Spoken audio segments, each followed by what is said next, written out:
Kalimantan, ya, Kalimantan. Inilah persoalan kita. Di saat perubahan iklim menjadi sorotan dunia, ada saja orang yang tega menjadikan hutan Kalimantan sumber rebutan rejeki. Orang-orang berlomba menanamkan investasinya atas keyakinan inilah cara untuk meningkatkan kesejahteraan masyarakat di sekitar hutan. Benarkah demikian?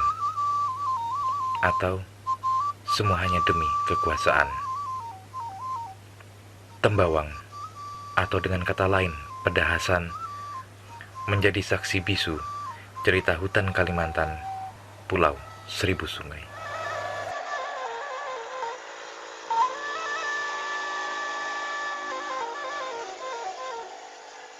Durian, rambutan, mentawa, pokoknya yang berbuah-buah atau macam kusik, macam terotongan itu sama dengan buahnya itu berbulu semua. Bawang Kalimantan, kelapa, pinang, tuh. Yang lain-lain kan banyak juga yang ditanam, tapi kan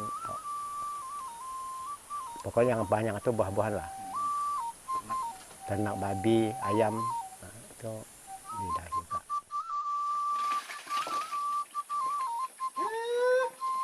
Tapi untuk bagi saya, untuk perusahaan ini pun masuk, saya memang tidak setuju sebenarnya. Yang pertama dia ingin masuk pun saya memang menolak waktu itu. Waktu pertemuan di rumah adat itu pun saya nolak. Tapi terjadinya ya perusahaan bisa masuk. Tetapi kita pun tidak menyalahkan perusahaan karena itu dijuali oleh masyarakat sendiri.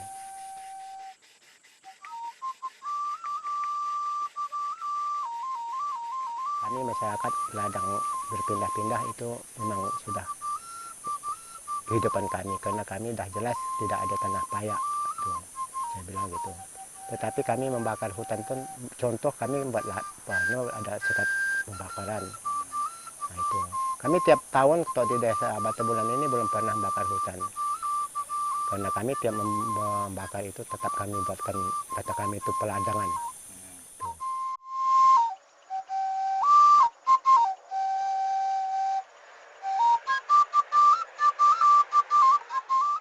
Kalimantan memang pulau yang kaya.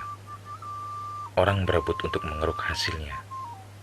Sementara penduduk di sekitar hutan berjuang dengan caranya sendiri untuk menyelamatkan hutan.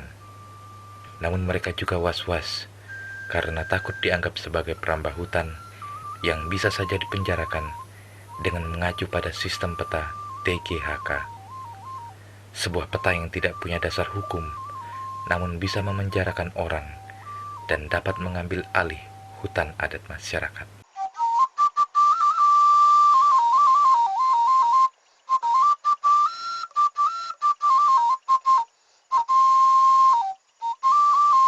Inilah awal kehancuran hutan Kalimantan. Pembalakan liar, penambangan emas tanpa izin, pembukaan lahan perkebunan yang masif.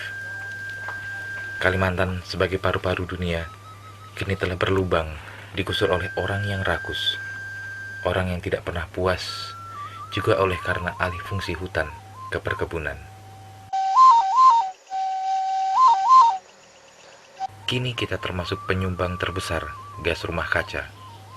Oleh karena itu, kita juga punya peranan yang besar untuk mengembalikan kondisi ini, terutama para pemangku berkepentingan di bumi Borneo ini. Tanah di Kalimantan, terutama Kalimantan Barat ini kan asam, piritnya tinggi.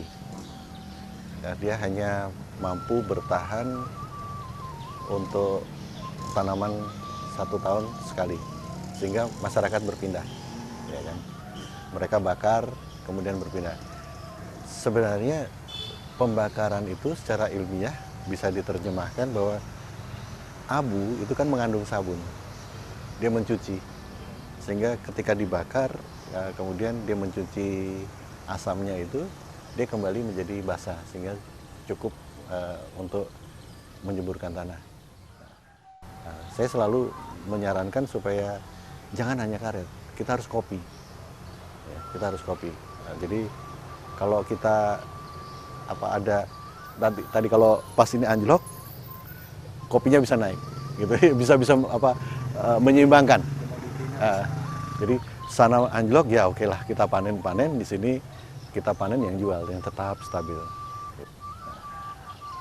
Sekarang ini kalau kita menetap, kita bikin peladangan padi ya, kemudian setelah sepanen kita tebas, kemudian dibakar di situ, dia kembali normal. Begitu juga masyarakat di pedesaan masih punya dapur-dapur kayu bakar gitu ya, itu abunya bisa dipakai untuk pupuk. Itu yang paling efektif sebenarnya. Nah, jadi kalau itu kemudian ditambahkan dengan barangkali di areal itu ada peternakan yang menetap, pupuknya pun bisa diambil, itu justru lebih bagus. Teknologinya sederhana.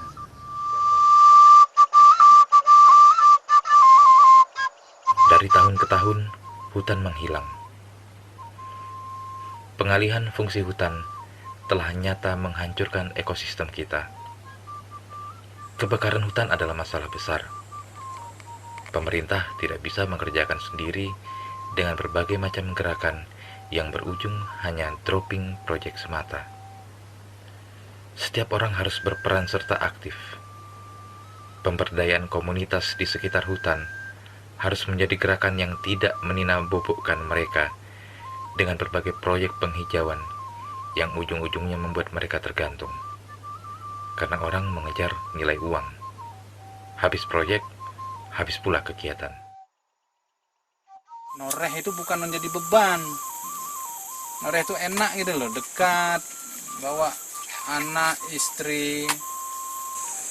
Memang dulu kami waktu membersihkan lahan ini memang susah payah. Sambil merumput, pulang ke rumah sambil membersihkan lahan ini. Gitu ya? Ya.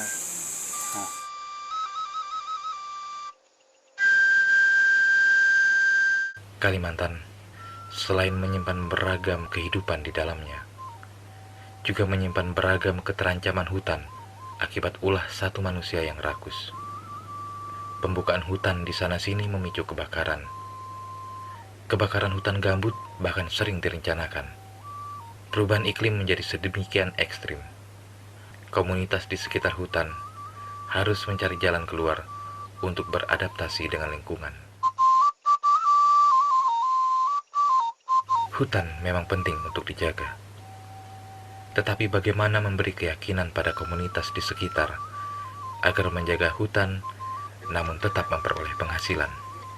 Dengan kata lain, bagaimana sambil menjaga hutan tetap memperoleh penghidupan? Karena itu, komunitas di daerah aliran Sungai Kualan, Kontok dan Jangat, dan juga Tanjung Beulang menanam karet menjadi satu jawaban yang membuat mereka bertahan hidup sambil menjaga hutan.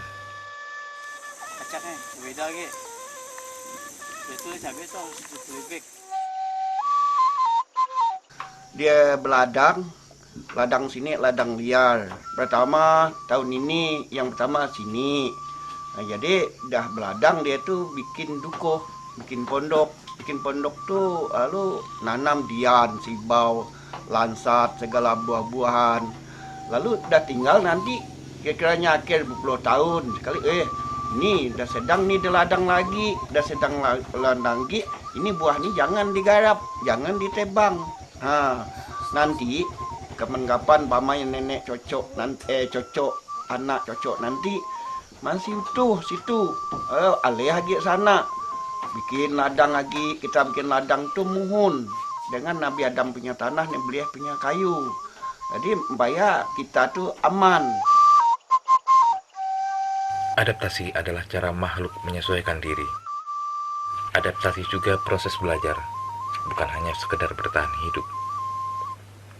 Adaptasi adalah cara memaknai setiap perubahan iklim yang saat ini kadang terasa sangat ekstrim. Namun kehidupan tetap harus berjalan. bahkan dengan cara yang sangat sederhana. Menanam karet, menanam dan menebar pohon buah-buahan, menggunakan pupuk dari alam sendiri, telah membuktikan bahwa komunitas di sekitar hutan telah melakukan penangkalan gas rumah kaca dengan sistem pedahasan. Sejak dulu, penduduk Kalimantan hidup harmonis dengan hutan. Banyak sekali kearifan yang diturunkan kepada anak-anak mereka dan generasi muda dalam mengatur keseimbangan alam dan manusia.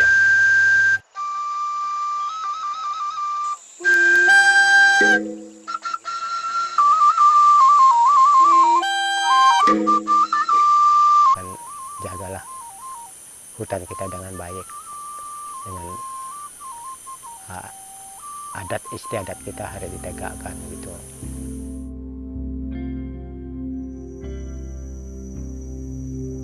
Ada kearifan tersendiri untuk melindungi hutan ini. Ada panggilan hati yang sudah membudaya dan tampil sangat sederhana. Misi yang sering tidak diperhitungkan. Tetapi mereka tidak menunggu untuk diakui. Mereka hanya ingin menyatu dengan alamnya dan tidak perlu berpanjang-panjang dalam diskusi. Masuklah ke hutan. Rasakan gigitan pacet ini. Catatlah nilai kehidupan tinggi yang ada di hutan. Kemudian sebarkanlah bahwa hutan Kalimantan masih menyimpan sumber hayati yang harus dijaga.